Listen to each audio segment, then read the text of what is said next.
এর অনুকূলে স্পাইডার প্লান্টের পাতা 0.13 থেকে 0.26 পর্যন্ত বাড়ে। ঠিক সেই পাতা একই এক মাসে যেটা গিয়ে দাঁড়ায় 4 থেকে 8 ইঞ্চি পর্যন্ত।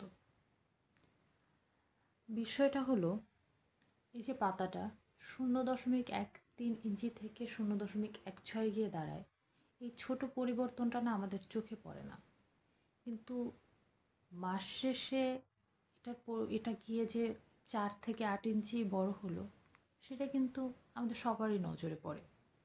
ঠিক একইভাবে কোনো সম্পর্কের পরিবর্তন, কারো আচরণের পরিবর্তন, এটা কিন্তু একবারে হয় না, ধীরে ধীরে হয়।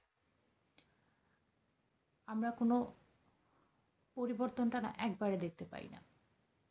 ছোট ছোট যে পরিবর্তনগুলো, সেগুলো হয়তো আমরা খেয়ালই করি না, কিন্তু যখন সেটা দিনের পর দিন আস্তে আস্তে পরিবর্তিত হয়ে একদম ভিন্ন একটা রূপ নেয়, তখন আমরা গিয়ে দেখি যে সে পরিবর্তন হয়ে গিয়েছে, তার আচরণ পরিবর্তিত। তখন আমরা ভাবি যে কেন সে পরিবর্তন হলো, তার আচরণে কেন এত পরিবর্তন আসবে। আসলে মূল কারণটা হয়তো আমরা নিজেরাই, যেটা আমরা আসলে কখনো খেয়াল করি না।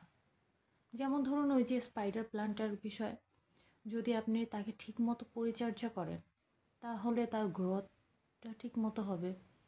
আবার ঠিকমতো যদি তাকে আপনি সানলাইটে না নেন বা পর্যাপ্ত পানি না দেন, তাহলে ওই যে বললাম যে 0.13 ইঞ্চি থেকে 0.26 ইঞ্চি এতটুকু বৃদ্ধি সে পাবে না। হয়তো এর থেকে অনেক বেশি কম হবে, বা হয়তো পাতাটা নষ্ট হয়ে যাবে। আমাদের লাইফের সম্পর্কগুলো না ঠিক একই রকম। আপনি যদি ঠিকমতো এর পরিচর্যা করেন, তাহলে এর মধ্যে ইতিবাচক পরিবর্তন লক্ষ্য করবেন। ঠিক আপনার অবহেলা, এর মধ্যে নেতিবাচক পরিবর্তনের সৃষ্টি হবে। হয়তো আপনি পরবর্তীতে এমন এক মানুষকে দেখবেন, আপনার তখন ফিল হবে, একে তো আমি চিনিই না।